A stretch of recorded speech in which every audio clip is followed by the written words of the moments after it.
Es una mañana de noticias intensa para Boeing. Aviones Boeing 737 MAX con timones defectuosos. Se acaba de emitir una advertencia sobre algunos aviones de Boeing con funciones que podrían atascarse durante el vuelo. La Junta Nacional de Seguridad en el Transporte emitió una alerta de seguridad urgente que afecta al Boeing 737 MAX y a algunos 737 NG más antiguos. Entonces, ¿cuál es el problema ahora? ¿Es grave? Y lo más importante, ¿cuánto tardará en resolverse?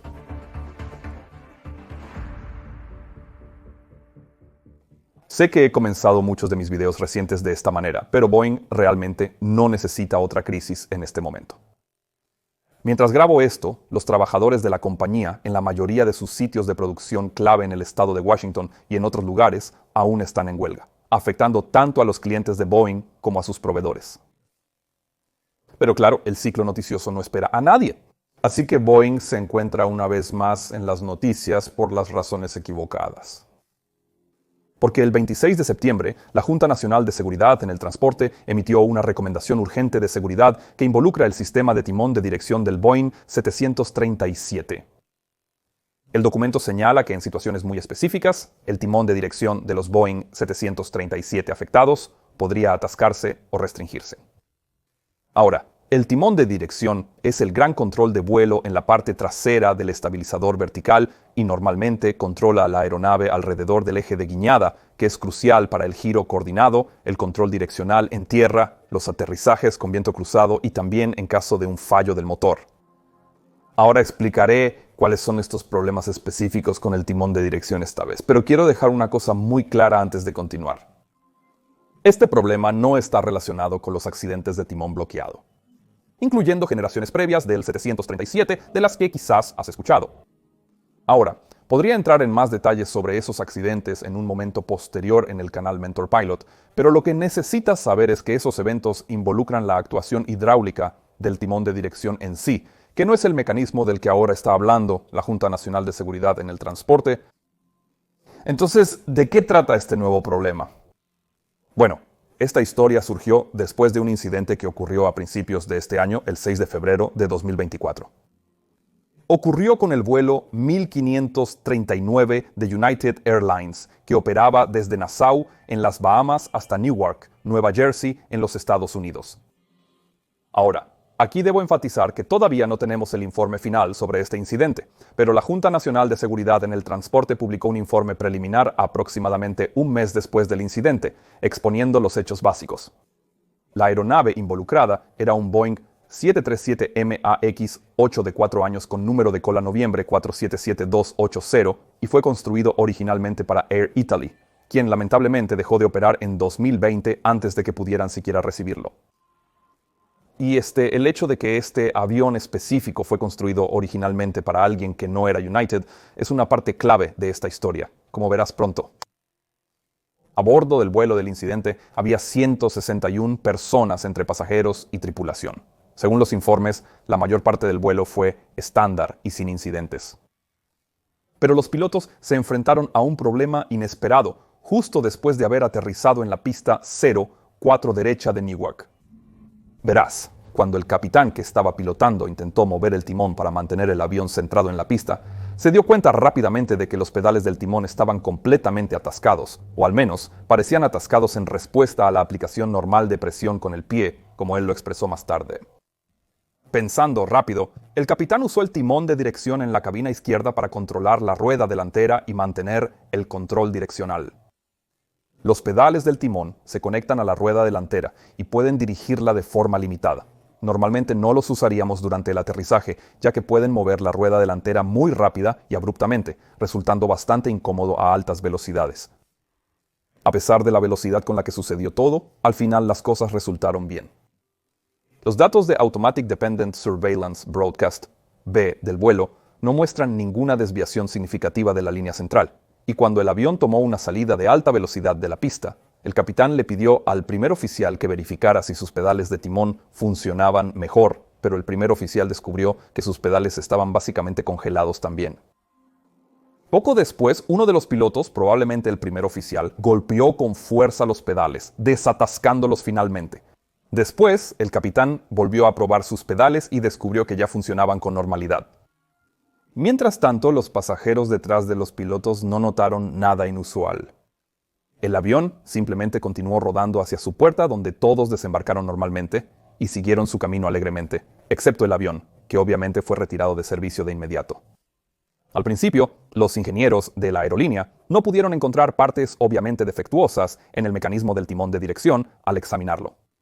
Pero cuando descargaron el registrador de datos de vuelo, vieron que el timón de dirección se había quedado atascado durante el aterrizaje y la rodadura, y también que había requerido una cantidad bastante considerable de fuerza en el pedal para que el sistema se desatascara.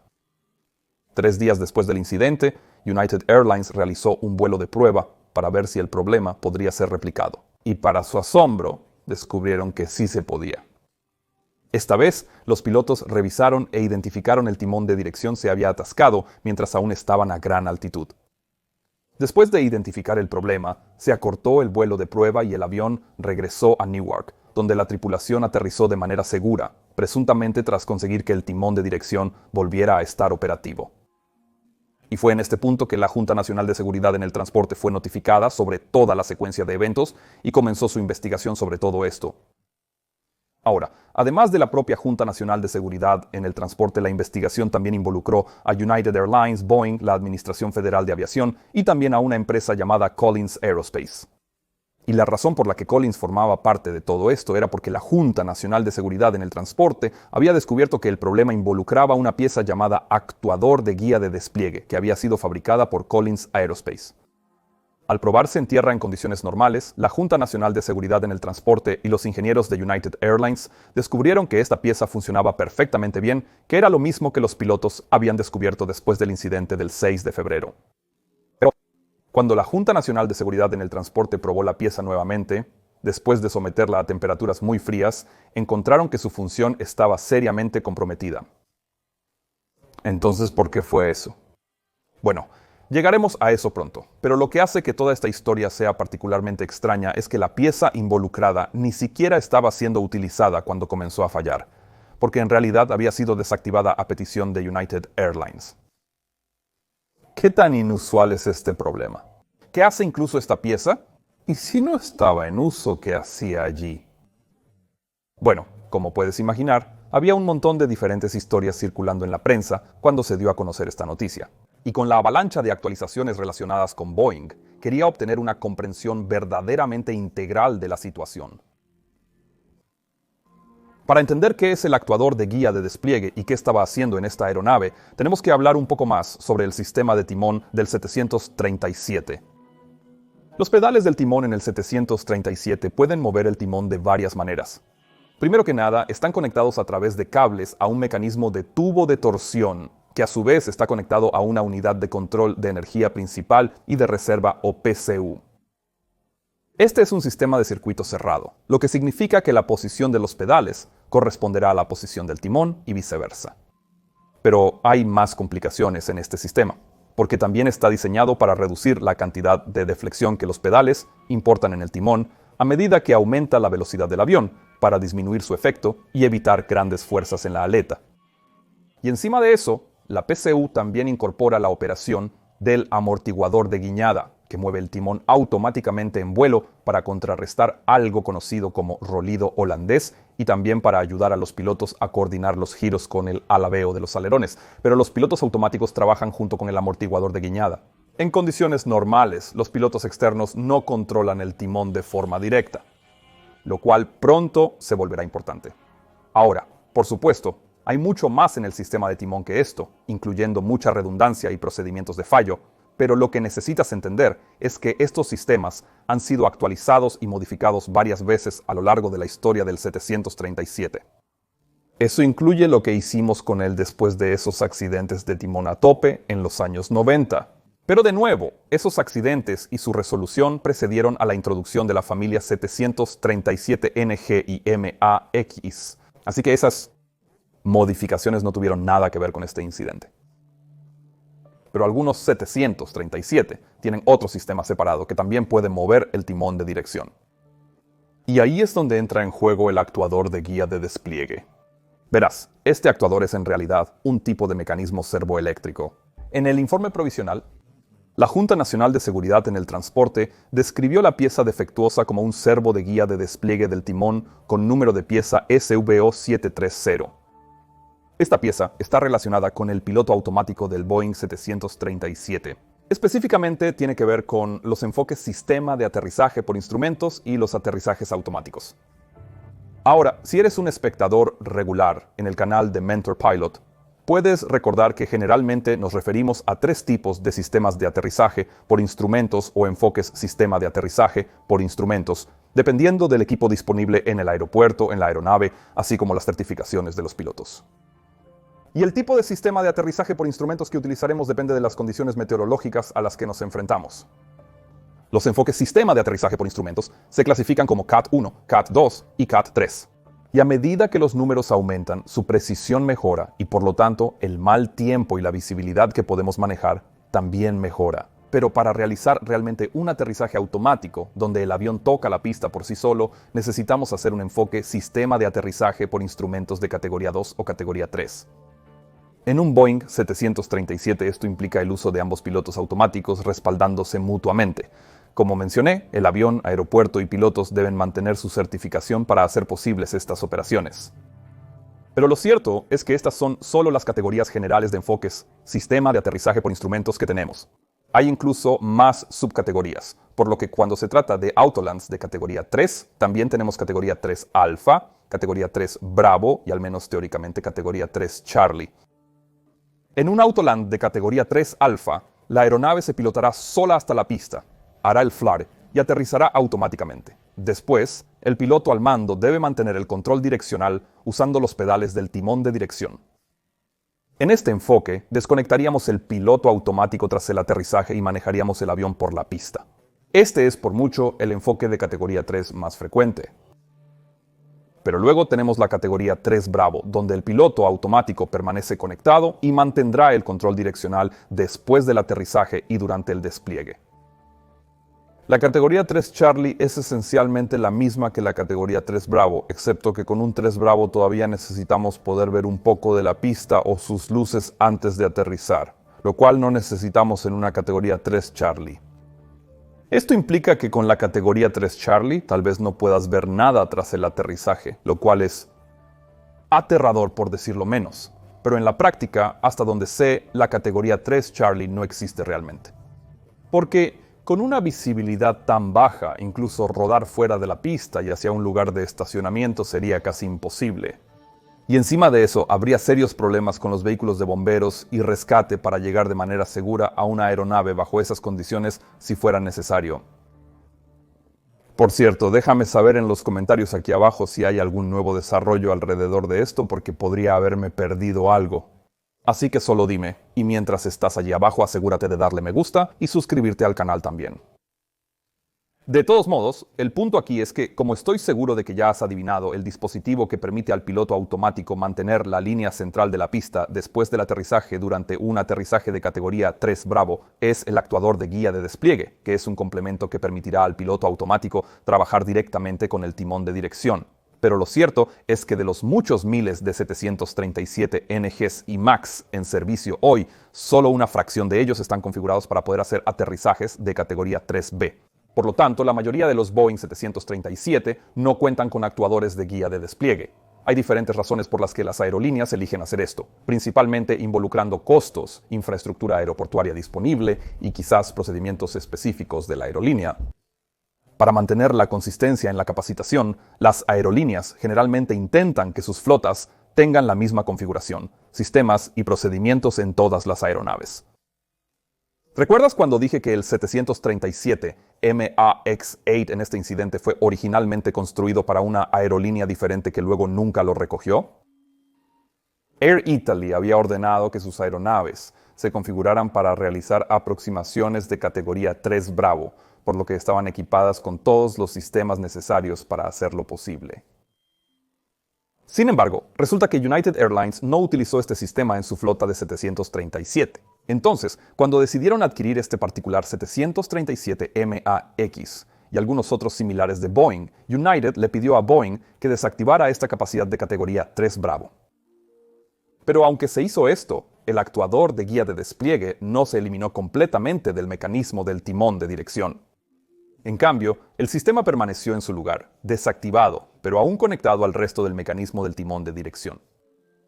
Ahora, no sabemos exactamente qué tipo de aproximación estaba volando la tripulación de United en este caso, pero realmente no importa, porque aunque no estaba activado, el actuador de guía de despliegue defectuoso aún causó que el resto del sistema de timón se quedara atascado en la misma posición neutral que había tenido durante el vuelo. Después de ese primer vuelo de prueba tras el incidente en febrero, se retiró el actuador de guía de despliegue y el avión volvió a ser probado en vuelo, y esta vez no hubo más problemas que afectaran su sistema de timón de dirección, así que básicamente problema resuelto. Ahora, después de aún más revisiones, United finalmente devolvió el avión al servicio el 22 de febrero, 2 semanas después del incidente. Pero, ¿qué fue lo que realmente le sucedió a esa parte? Bueno, resulta que la pieza literalmente se había congelado en su posición. Parece que la humedad se había infiltrado dentro de la pieza, que luego se congeló cuando fue sometida a las bajas temperaturas a la altitud de crucero. Y después de que eso ocurrió, las tolerancias dentro de la pieza eran lo suficientemente ajustadas para atascar todo lo demás hasta que se aplicó suficiente fuerza para liberarlo. Ahora, como dije anteriormente, la Junta Nacional de Seguridad en el Transporte sometió la pieza problemática a temperaturas súper bajas en el suelo al confirmar el problema. Y cuando repitieron la prueba con un actuador de guía de despliegue idéntico de una aeronave diferente, ocurrió lo mismo. Para ser claro, sin embargo, este no era un problema con el diseño del actuador de guía de despliegue. La humedad no debería haber llegado a la pieza en primer lugar, y la razón por la que lo hizo fue porque el componente no se había ensamblado correctamente. Posteriormente, Collins Aerospace informó que un rodamiento sellado se ensambló incorrectamente durante la producción de estos actuadores, el Visit Authenticity, dejando el lado sin sellar más susceptible a la humedad que puede congelarse y limitar el movimiento del sistema de timón de dirección. Collins también notificó a Boeing que el mismo problema de ensamblaje puede haber afectado a un total de 353 actuadores de guía de despliegue que la compañía había entregado a Boeing desde el año 2017. El hecho de que esto se remonte tan atrás implica que las aeronaves afectadas podrían incluir tanto los Boeing 737 MAX como los Boeing 737 NG más antiguos. Ahora, parece que United Airlines en realidad tenía un total de 9 aviones 737 MAX-8 con la pieza defectuosa instalada, y estos 9 jets fueron los únicos con este problema particular en los Estados Unidos.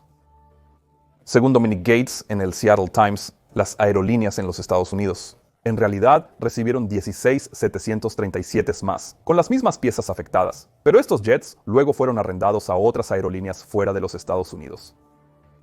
Pero ni la Junta Nacional de Seguridad en el Transporte ni Boeing han revelado hasta ahora cuántos de los 353 componentes afectados realmente llegaron a los aviones operativos. Algunos de ellos podrían seguir estando en cajones utilizados para repuestos, por ejemplo. Pero el 30 de septiembre, la Junta Nacional de Seguridad en el Transporte declaró que hasta 40 aerolíneas fuera de los Estados Unidos podrían tener aviones con estas piezas instaladas. Ahora, desde ese incidente, United ha retirado estos componentes del resto de su flota y, como ya dije, el informe provisional identificó el papel de estas piezas. Ya en marzo, se debería haber proporcionado suficiente tiempo para que los aviones afectados en todas partes hayan sido retirados del servicio y rectificados. Pero eso supone que todos los operadores de Boeing 737 en el mundo saben que sus aviones tienen estas piezas. Es por eso que la Junta Nacional de Seguridad en el Transporte quiere ver más acción en este asunto, agregando que otras 2 aerolíneas sufrieron problemas similares con los 737 ya en 2019. Por su parte, Boeing ha declarado que han informado a los operadores afectados de los Boeing 737 sobre este posible problema, y lo hicieron ya en agosto. Pero solo transmitir esta información no es todo lo que la Junta Nacional de Seguridad en el Transporte quiere de Boeing en este asunto. Porque otro dato interesante que surgió de la alerta de seguridad urgente de la Junta Nacional de Seguridad en el Transporte en septiembre implica lo que nosotros, los pilotos, se supone que debemos hacer si nos encontramos con un timón de dirección atascado como lo hicieron estos pilotos de United. La Junta Nacional de Seguridad en el Transporte específicamente tuvo problemas con la orientación de Boeing en este asunto, porque el manual de vuelo del 737 dice que si los pilotos se enfrentan a un timón de dirección atascado o restringido, deben superar el sistema atascado o restringido utilizando la máxima fuerza, incluyendo un esfuerzo combinado de ambos pilotos. Ahora, la Junta Nacional de Seguridad en el Transporte señaló que esta orientación está lejos de ser ideal si el problema se descubre durante el rodaje de aterrizaje. Como estoy seguro de que la mayoría de ustedes pueden ver, darle al avión un golpe duro y repentino, lleno de timón de dirección, justo después del aterrizaje, podría causar una pérdida de control y una salida de pista, en el peor de los casos, si los pilotos logran desatascar el timón de dirección. Cabe destacar que la mayoría de los Boeing 737 solo tienen un timón de dirección en el lado del capitán de la cabina. Y esto significa que si hubiera sido el primer oficial quien estaba pilotando cuando ocurrió el incidente en febrero, mantener el avión en la línea central usando el timón de dirección se habría vuelto mucho más difícil. Ambos pilotos habrían necesitado reaccionar súper rápido, entregando los controles y luego decidir continuar con el aterrizaje o dar la vuelta dependiendo de lo que sintieran que era más apropiado. Así que en lugar de enfrentar esta situación potencialmente confusa, la NTSB quiere que Boeing desarrolle respuestas alternativas a solo usar la fuerza bruta para desatascar el timón de dirección, y también variar estas respuestas dependiendo de si el problema aparece en vuelo o durante el rodaje de aterrizaje. La Junta Nacional de Seguridad en el Transporte insta a Boeing y la Administración Federal de Aviación a garantizar que las tripulaciones y aerolíneas fuera de Estados Unidos estén al tanto de este problema y tomen las medidas necesarias para evitar que vuelva a ocurrir. Pero creo que la principal conclusión aquí es que este no es un problema que la industria conoció por primera vez en septiembre, cuando salió la recomendación urgente de seguridad de la Junta Nacional de Seguridad en el Transporte. En cambio, durante los meses desde que ocurrió el incidente de United, este problema debería haberse resuelto en la mayoría de los casos y no era especialmente generalizado para empezar. Ahora, por supuesto, necesitaremos esperar el informe final sobre el incidente y aprender más detalles sobre la falla de las partes afectadas y obtener las respuestas definitivas de Boeing y la Administración Federal de Aviación. Pero me sorprendería si varían mucho de lo que ya hemos visto. Ahora, espero que te guste este video y que encuentres estas explicaciones tranquilizadoras y fáciles de entender, porque eso es exactamente lo que mi equipo y yo estamos intentando hacer con todas las noticias de aviación que están saliendo.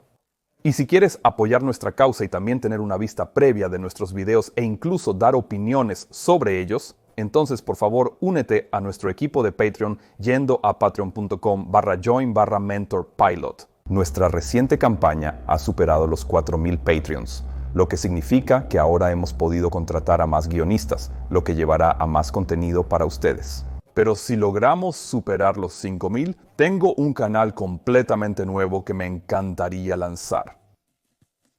Así que tengas un día fantástico donde estés, nos vemos la próxima.